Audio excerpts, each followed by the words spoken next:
अस्सलामुअलैकुम, मैं शर्फ आज़म आप सभी का इस्तकबाल करते हैं अपनी ही पसंदीदा यूट्यूब चैनल शर्फ आज़म ऑफिशियल में। साथियों, आज के सेशन में हम लोग डिस्कशन करने वाले हैं 12th क्लास का उर्दू जो कि 2023 में एग्जाम देंगे उन लोगों के लिए काफ़ी हेल्पफुल होने वाले हैं। ये फ्री क्रैश कोर्स का पार्ट 6 है। अगर पार्ट 1 पार्ट 2 वगैरह नहीं देखें तो इस वीडियो के डिस्क्रिप्शन में लिंक दिया गया, वहाँ से आप जाकर देख सकते हैं।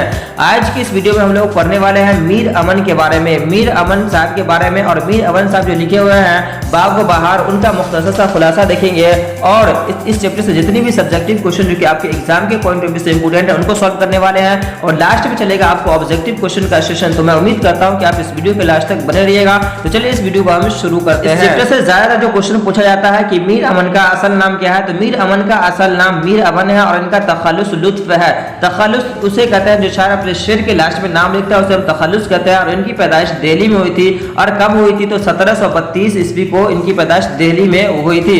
ये दिल्ली से जो है कहाँ चले आते हैं, अजीमाबाद चले आते हैं। अजीमाबाद यानी पटना चले आते हैं और वहां से तलाश माश के लिए कोलकाता जाते हैं। और कोलकाता में जो है उनका मुलाकात जो है मुंशी मीर बहादुर अली हुसैनी से होते हैं और वो जो उनको गिलक्रिस्ट से करवाते हैं। इनका पूरा नाम डॉक्टर जॉन गिलक्रिस्ट है। मीर अमन साहब जो है ये फोर्ट विलियम कॉलेज में 1801 ईस्वी को 40 रुपये के महाना से ये वहाँ लग जाते हैं। और ये फोर्ट विलियम कॉलेज कहाँ है, तो ये जो है कोलकाता में है। और इनके प्रिंसिपल कौन थे, तो इनके प्रिंसिपल डॉक्टर जॉन गिलक्रिस्ट थे।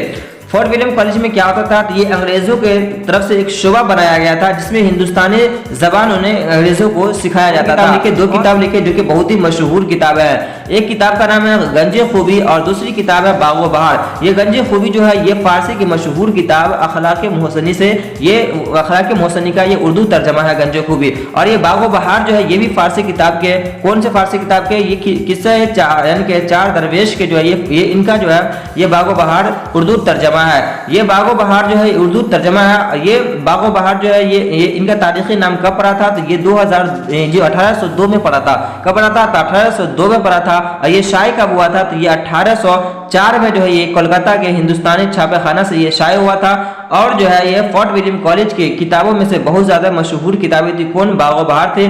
और मीर अमन साहब की जो है वफात है ये आपको 1808 ईस्वी को इनकी वफात हो जाती है। और इसको हम अच्छी तरीके से समझने के लिए हम चलते हैं मीर अमन साहब को जो लिखी हुई बागो बहार है। रखना है कि बागो बहार क्या है, तो ये जो है दास्तान है। दास्तान किसे कहते हैं, तो मन गलत बातों का जो किस्सा कहानी होता है उसी को हम दास्तान कहते हैं। और इनको लिखने वाले कौन है, इनको लिखने वाले मीर अमन साहब है। इनको लिखने वाले कौन है, इनको लिखने वाले मीर अमन साहब है। और ये बागो बहार जो लिखे हुए थे तो इनको फोर्ट विलियम कॉलेज की तरफ से इनको 500 रुपया इनाम मिला था।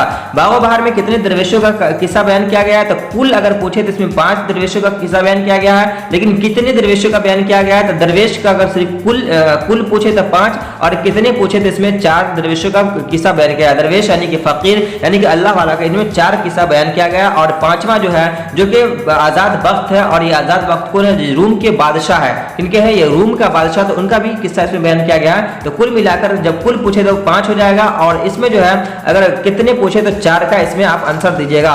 और इसमें एक बादशाह का जो एक वजीर होता है जिसका नाम खिदमंद होता है। और इसको अच्छी तरीके से समझने के लिए हम चलते हैं सब्जेक्टिव क्वेश्चन की तरफ। बागो बहार का ताल्लुक किस सिनफ से है, तो बागो बहार का ताल्लुक है ये दास्तान से। किससे है, दास्तान से। दूसरे नंबर क्वेश्चन में है कि बागो बहार किसकी तसनीफ है, तो बागो बहार ये मीर अमन देहलवी की तसनीफ है। किनकी तसनीफ है, मीर अमन देहलवी की तसनीफ है। तीसरे नंबर में है कि बागो बहार कहाँ लिखी गई, तो बागो बहार ये फोर्ट विलियम कॉलेज में लिखी गई थी। कब लिखी गई थी, तो ये 1802 ईस्वी में लिखी गई थी। चलिए अगला क्वेश्चन आपको चौथे नंबर में कहा कि बागो बहार किस किताब का तर्जमा है, तो ये फारसी किताब है जो कि किस्सा चार दरवेश है उसका जो है ये क्या कहते हैं उसका तर्जमा है। चलिए 5वें नंबर में क्या है कि बागो बहार पर मुसन्निफ को कितने रुपए इनाम मिला था, तो 500 रुपए जो है इनको इनाम मिला था फोर्ट विलियम कॉलेज की तरफ से। चलिए आपको 6ठे नंबर में क्या है कि बागो बहार की सने अशाअत बताइए, तो बागो बहार का जो सने अशाअत है वो 1804 ईस्वी है। और ये कहाँ से शाये हुआ था, तो कोलकाता के हिंदुस्तानी छापाखाने से ये शाये हुआ था, याद रखिएगा। चलिए आपको 7वें नंबर क्वेश्चन में क्या कर रहा है कि बागो बहार में कितने दरवेशों के वाकयात को बयान किया गया है, तो जब कितने पूछे तो इसमें 4 दरवेशों का किस्सा बयान किया गया है। लेकिन कुल कितने दरवेशों का, तो जब कुल पूछा जाए तो इसमें 5 दरवेशों का इसमें किस्सा बयान किया गया है जो कि एक आजाद वक्त का भी किस्सा इसमें बयान किया गया है। चलिए 8वें नंबर में क्या है कि किसकी ख्वाहिश पर मीर अमन ने बागो बहार जैसी किताब लिखी थी, तो ये जो है डॉक्टर ये जो है जॉन गिलक्रास्ट की ख्वाहिश पर लिखे थे। जॉन गिलक्रास्ट क्या थे? ये फोर्ट विलियम कॉलेज के प्रिंसिपल थे। किसके? फोर्ट विलियम कॉलेज के ये प्रिंसिपल थे। चलिए 9वें नंबर में क्या है कि इस इक़्तिबास में किन किन मुल्कों का जिक्र है? तो ये चीन और हिंदुस्तान, 3 मुल्कों का इसमें जिक्र है। 10वें नंबर क्वेश्चन में क्या है कि शहजादे के वालिद और मलके सादिक के दरमियान का क्या रिश्ता है? तो ये दोस्ती का रिश्ता है। किसका रिश्ता है? तो दोस्ती का रिश्ता है। 11वें नंबर क्वेश्चन में क्या है कि शहजादा फकीर को कितने अशरफिया देता है? तो 1 अशरफिया देता है। और 12वें नंबर में है कि अंधे फकीर का ताल्लुक किस मुल्क से था? तो अंधे फकीर का ताल्लुक ये हिंदुस्तान से था। अब चलिए हम चलते हैं ऑब्जेक्टिव क्वेश्चन की तरफ। ऑब्जेक्टिव क्वेश्चन की तरफ जो भी क्वेश्चन का आपको आंसर पता हो कमेंट करके बताते रहिएगा। सबसे पहला क्वेश्चन है कि उर्दू की पहली अदबी दास्तान की निशानदगी कीजिए। तो हम जल्दी बता देंगे, क्या हो जाएगा? अफसाना आजाब हो जाएगा। क्या हो जाएगा? अफसाना आजाब हो जाएगा। चलिए दूसरे नंबर क्वेश्चन में क्या है कि कॉलेज की तरफ से क्या है? कॉलेज की तरफ से बागो बहार पर मीर अमन को कितने रुपए इनाम मिला था? तो अभी भी हमने बताया आपको कि 500 रुपए इनको इनाम मिला था। तीसरे नंबर क्वेश्चन में क्या है आपको कि दास्तान सबरस के मुसन्निफ कौन है? तो दास्तान सबरस के मुसन्निफ कौन है? बताइएगा। मुल्ला वजी हो जाएंगे, यानी कि ऑप्शन बी इज करेक्ट हो जाएगा। चलिए 5वें नंबर क्वेश्चन में क्या है कि वो कौन सा सुरमा था? वो कौन सा सुरमा था जिसको लगाने से जिन्नातों की दुनिया नजर आने लगती थी? तो वो कौन सा था? दाऊदी था या फिर सुलेमानी था या याकूबी था? तो ऑप्शन बी इज करेक्ट हो जाएगा, यानी सुलेमानी सुरमा था जिनको लगाने से जिन्नातों की दुनिया नजर आने लगती थी। 5वें नंबर में क्या है कि मीर अमन की तसनीफ गंज खूबी किस किताब का तर्जमा है? तो ये जो हो जाएंगे अखलाक मोहसिनी, जो कि एक फारसी किताब है, उनका ये तर्जमा है। चलिए आप क्वेश्चन क्या है कि फोर्ट विलियम कॉलेज में मीर अमन की बहाली कितने रुपए महाना पर हुई थी? तो बहाली जो हुई थी वो 40 रुपए के महाना पर हुई थी।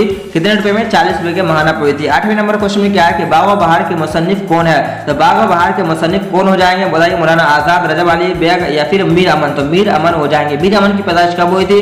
तो मीर अमन की पैदाइश जो है ये 1732 ईस्वी को हुई थी। इनकी वफात कब हुई थी? तो ये 1808 ईस्वी को इनकी वफात हो गई थी। चलिए 9वें नंबर क्वेश्चन में क्या है कि मीर अमन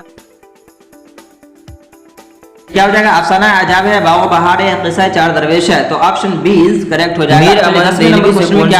बागो बहार किस सन में लिखी गई? तो बागो बहार ये किस सन में लिखी गई थी? तो ये जो हो जाएगा पे एक दिया गया, इसमें ये लिखा गया था, लेकिन ये बागो बहार नाम जो है इनको 1802 में दिया गया था। किसमें दिया गया था? 1802 में दिया गया था। इनको छापा मतलब ये शाये कब हुआ था? तो ये 1804 ईस्वी में ये शाये हुआ था, जो कि क्या है कि मुल्क सादिक से शहजादे के वालिद का क्या रिश्ता है? क्या रिश्ता था? बताइएगा। दोस्ती का, भाई का या बाप बेटे का? था दोस्ती का हो जाएगा, यानी कि ऑप्शन ए इज करेक्ट हो जाएगा। चलिए 12वें नंबर क्वेश्चन में क्या है कि मीर अमन का तखल्लुस क्या था? तो मीर अमन का तखल्लुस क्या था? तो लुत्फ था। क्या था? लुत्फ था, यानी कि ऑप्शन ए इज करेक्ट हो जाएगा। चलिए 13वें नंबर क्वेश्चन में क्या है कि बागो बहार किस फारसी किताब का तर्जमा है? तो ये किस्सा चार दरवेश का जो ये क्या है? तर्जमा है। चलिए अगला क्वेश्चन है आपको 14वें नंबर में कि बागो बहार की तसनीफ का ताल्लुक किस इदारे से था? किस इदारे से था? लखनऊ स्कूल से, फोर्ट विलियम कॉलेज से या दिल्ली कॉलेज से? तो फोर्ट विलियम कॉलेज से थे। फोर्ट विलियम कॉलेज के प्रिंसिपल का क्या नाम था? तो डॉक्टर जॉन गिलक्रास्ट था, याद रखिएगा। चलिए 15वें नंबर क्वेश्चन में क्या है कि मीर अमन क्या है? मीर अमन की दूसरी किताब का नाम क्या है? तो देखिए मीर अमन कुल 2 किताब लिखे हैं, जो कि पहला है गंजे खूबी और दूसरा क्या है? पहला है गंजे खूबी और दूसरा है बागो बहार। तो याद रखिएगा। और ये दोनों जो है ये फारसी किताब का तर्जमा है, याद रखिएगा। चलिए 16वें नंबर क्वेश्चन में क्या है कि किसकी ख्वाहिश पर मीर अमन ने बागो बहार जैसी किताब तर्जमा की थी? तो बागो बहार जैसी किताब की तर्जमा किसके ख्वाहिश पर की थी? तो ये जॉन गिलक्रास्ट के ख्वाहिश पर की थी, यानी कि ऑप्शन बी इज करेक्ट हो जाएगा। चलिए अगला क्वेश्चन आपको 17वें नंबर है किस सिन्फ में माकूफुल फितरी अनासिर की कार फरमाई हुई थी? बताइएगा। दास्तान से, इंशाया से, अफसाना से या फिर नावल से? तो इस क्वेश्चन का जो राइट आंसर होगा आपको ऑप्शन ए इज करेक्ट हो जाएगा। चलिए अगला क्वेश्चन आपको 18वें नंबर में है कि फोर्ट विलियम कॉलेज कहाँ कायम किया गया था? तो फोर्ट विलियम कॉलेज जो है ये कहाँ कायम किया गया था? ये कोलकाता में कायम किया गया था। और किसके द्वारा कायम किया गया था? तो ये अंग्रेजों के द्वारा कायम किया गया था। और ये किस लिए कायम किया गया था? तो ये अंग्रेजों को उस शोबे में हिंदुस्तानी भाषा उसे सिखलाया जाता था, उसे हिंदुस्तानी जबान उसे सिखाया जाता था, पढ़ाया जाता था। चलिए 19वें नंबर क्वेश्चन में क्या है कि मीर अमन कहाँ पैदा हुए थे? तो मीर अमन जो है ये दिल्ली में पैदा हुए थे। लगभग जो हम आपको 19 क्वेश्चन आपको करवाए हैं, इसमें कितना सही हुआ कमेंट करके जरूर बताइएगा। अगर वीडियो पसंद आए तो लाइक कमेंट शेयर जरूर कीजिएगा। तो मिलते हैं नेक्स्ट वीडियो में, तब तक के लिए जज़ाकल्लाह खैरन जज़ा।